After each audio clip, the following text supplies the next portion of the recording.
Good morning. Today I am here to talk about a question that I think is on a lot of people's minds, at least that's what Google says. And the question is, when is the housing bubble going to burst? Or another way to ask that is, are we in a housing bubble?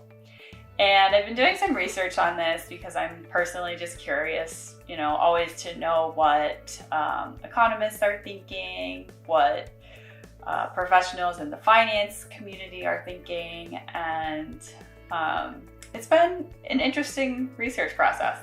So to start with, I think one important thing to think about is, what is a housing bubble? And what I have learned is that it is not really an economic concept, or maybe it is a concept, but it is not something that economists feel can be measured because it's not really explicitly defined. So what we're going to be referring to as a housing bubble is more what we have popularized as the definition of a housing bubble, and that would include rapidly rising prices, frenzied buying, people kind of making emotional decisions because they're afraid that perhaps if they don't get in now, they're not going to be able to. And so the current housing market checks all those boxes.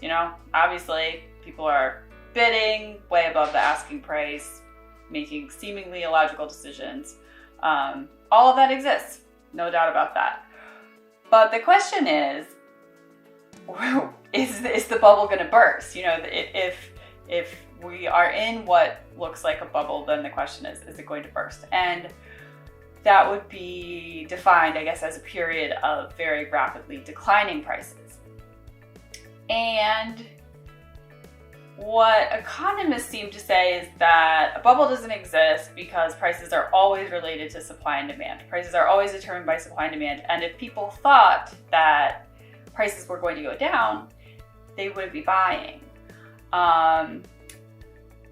But like the market for everything, prices do go up and down, and one day they will go down. What we don't know at this point, though, is when will they go down? By how much will they go down? Will it be 5 years, 10 years, 1 year, 5 months? And that, I guess, is what no one can predict because it's just related to a lot of different factors. And one thing to keep in mind, I guess, is that it does all come back to supply and demand. Now, what's been interesting about 2021 is that increased demand has been high for a long time. Several years, interest rates have been low, millennials have been entering the marketplace. These are all things that increase demand. Supply has been declining since 2007. So none of these are really short-term changes, but they're kind of just all colliding at the same time, resulting in the current market conditions that we have. So I think the overall conclusion that I have is that housing bubbles may not actually exist. And will prices go down? Yes. Do we know when? No. And that's what we can't predict. They could still continue to go up for quite some time, meaning that it's still probably a good time to buy.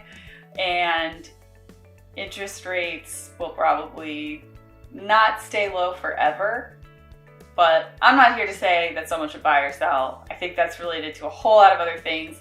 Unlike investing in the stock market or investing in some other things, like buying and selling homes, it's a lot more than just, people make decisions for a lot more than just the economics of it. So this is my take on it. If you have any questions at all or want to talk through your particular scenario, feel free to reach out. I'd love to hear from you. Thanks.